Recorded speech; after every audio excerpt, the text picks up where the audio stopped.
안녕하세요. 저는 서울에 살고 있는 만 64세 단독가구입니다. 내년에 기초연금을 신청할 예정인데 지금은 하던 일을 그만두고 맞벌이하는 딸 집에서 손자를 돌보고 있답니다. 그런데 궁금한 것이 있어요. 지난 5월 10일 윤석열 대통령이 취임했는데 왜 기초연금을 10만 원 인상해서 40만 원 준다는 얘기가 없는 거죠? 취임하면 곧바로 올려주는 것 아니었나요?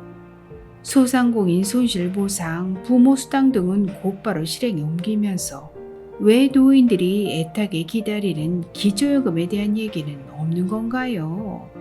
알베르토 쌤, 시원한 답변 부탁드립니다.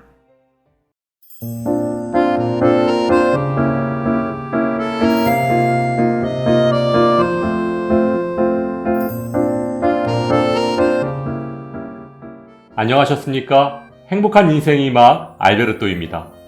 2022년 현재 어르신들의 최대 관심사인 윤석열 정부의 기초연금 10만원 인상은 도대체 언제부터 실행되는 걸까요? 오늘 아주 정확하게 설명해 드리겠습니다.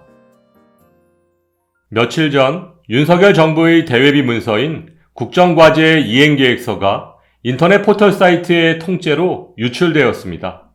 이 문서는 지난 4월 작성된 것으로 윤석열 정부 110개 국정과제의 개요와 연차별 이행계획 등이 아주 자세히 적혀있는 중요한 문서로 전해졌는데요. 국정과제 이행계획서상에 명시된 기초연금과 관련된 공약의 이행계획을 말씀드리면 내년까지는 기초연금 10만원 인상계획이 없습니다. 오늘 의뢰인의 생각처럼 대통령이 취임하면 6월부터 바로 인상되거나 아니면 아무리 늦어도 올해 말까지는 인상되지 않을까 하고 생각하시는 분들이 많으셨을 텐데요. 윤석열 정부가 공약한 기초연금 10만원 인상은 2024년부터 단계적으로 인상해서 2025년까지 모두 완료한다고 국정과제 이행계획서상에 명시되어 있습니다. 즉, 2023년까지는 기초연금 10만원 인상이 없고 2024년 5만원, 2025년 5만원씩 인상할지 아니면 2025년에 10만원을 한 번에 인상할지 알 수 없다는 것입니다. 기초연금은 2014년 7월 기초연금 제도 도입 당시 소득 하위 70%에게 20만원을 지급하는 것으로 시작했고 2018년 25만원을 거쳐 2021년엔 소득 하위 70%에게 30만원을 지급하는 것으로 변경되었습니다. 또한 올해는 지난해 물가 상승률 2.5%를 반영해서 7,500원 인상된 30만 7,500원을 지급하고 있습니다. 2024년에서 2025년까지 2년 동안 10만원을 인상할 예정인데 그마저도 언제 얼마씩 인상할지 계획조차 정해져 있지 않다니 기초연금 10만원 인상으로 노인빈곤율 OECD 1위 국가인 대한민국 어르신들의 삶을 개선하겠다던 대선 공약은 도대체 어디로 간 건가요?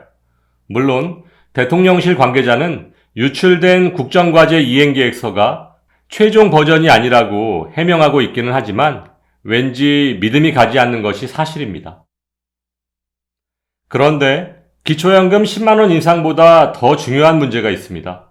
그것은 바로 국민연금과 기초연금의 형평성과 신뢰성에 관한 문제인데요. 윤석열 정부에서 2024년까지 기초연금을 40만원으로 인상하게 되면 부부가구의 경우는 부부감액 20%를 적용해서 매달 64만원을 받게 됩니다. 그런데 국민연금은 한 가정이 매달 12만원씩 20년 이상 꼬박꼬박 납입해야 평균 57만원을 받을 수 있습니다. 매달 12만원씩 20년을 납부한 국민연금보다 내 돈 한 푼 내지 않은 기초연금 수령액이 더 많다면 누가 국민연금을 타기 위해 허리띠 졸라매고 의무 가입 기간을 채우기 위해 노력하겠느냐는 말입니다. 또한 기초연금 계산 시 국민연금은 기본공제 없이 100% 소득평가액에 반영됩니다. 근로소득의 기본공제 103만원과 추가공제 30%를 적용하는 것에 비하면 너무 큰 차이가 나고 있습니다.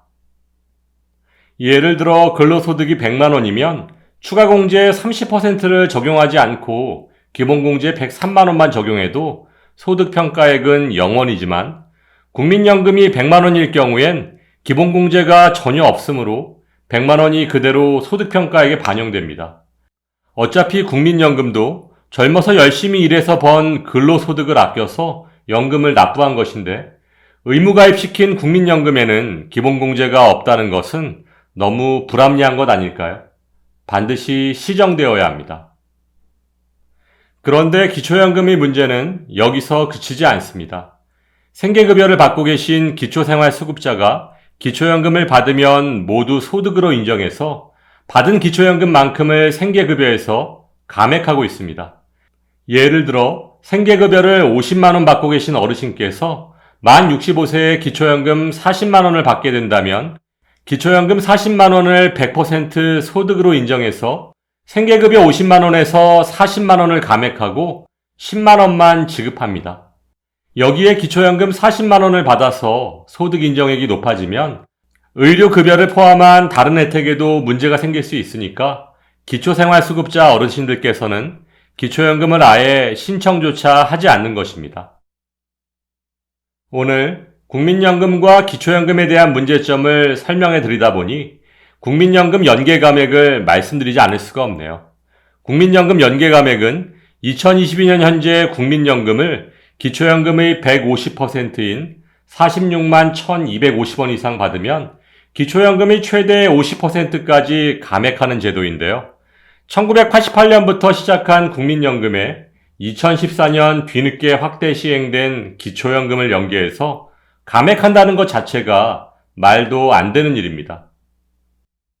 이렇듯 기초연금을 받으면 기초생활수급자의 생계급여를 줬다가 다시 뺏어버리고 국민연금을 오랫동안 꾸준히 가입하면 기초연금을 연계해서 깎아버리고 기초연금 10만 원 이상도 물론 중요하지만 기초연금과 국민연금 사이의 근본적인 문제를 해결하지 않은 상태에서 기초연금 인상만 이루어진다면 더 큰 사회 문제로 이어질 가능성이 크다고 볼 수 있습니다.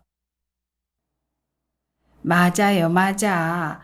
기초연금 10만 원 안 올려줘도 좋고 조금 덜 받아도 좋으니까 만 65세 이상 모두가 기초연금을 받을 수 있었으면 좋겠어요. 노인들 편가르는 것도 아니고 참. 오늘 명쾌한 설명 감사드리고 윤석열 대통령이 이 방송을 꼭 시청했으면 좋겠네요. 알베르토 쌤, 더 좋은 방송 기대하겠습니다. 공정과 상식을 강조하고 있는 윤석열 정부에서는 어르신들을 위한 복지 정책이 무엇인지 보다 신중하게 검토해야 하지 않을까요?